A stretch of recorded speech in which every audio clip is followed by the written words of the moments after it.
अस्सलामुअलैकुम। दुनिया भर की ताज़ा तरीन खबरों और करंट इशू से बाखबर रहने के लिए हमारा चैनल सब्सक्राइब कीजिए और हमारा पेज लाइक कीजिए।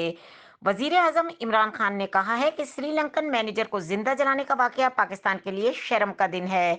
वजीर आजम इमरान खान का कहना है कि सियालकोट में मुश्तइल गिरोह का एक कारखाने पर घिनौना हमला और श्रीलंकन मैनेजर का जिंदा जलाया जाना पाकिस्तान के लिए एक शर्मनाक दिन है।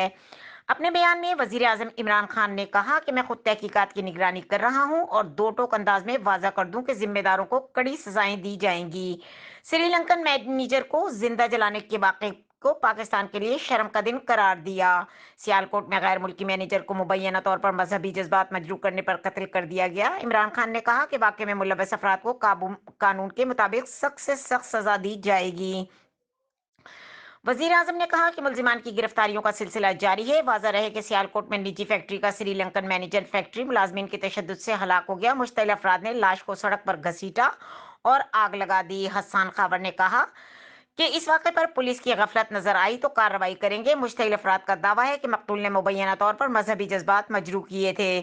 मुश्तइल अफराद ने फैक्ट्री में तोड़ फोड़ भी की। डीपीओ का कहना है कि गैर मुल्की मैनेजर की हलाकत के वाक़े की तहकीकात जारी है। वजीर आला पंजाब सरदार उस्मान बुजदार ने वाक़े की तहकीकात का हुक्म देते हुए इंस्पेक्टर जनरल पुलिस से रिपोर्ट तलब कर ली। उस्मान बुजदार ने कहा कि किसी को कानून हाथ में लेने की इजाजत नहीं दी जा सकती। मजीद खबरों और अपडेट के लिए देखते रहें के न्यूज़ चैनल इंटरनेशनल।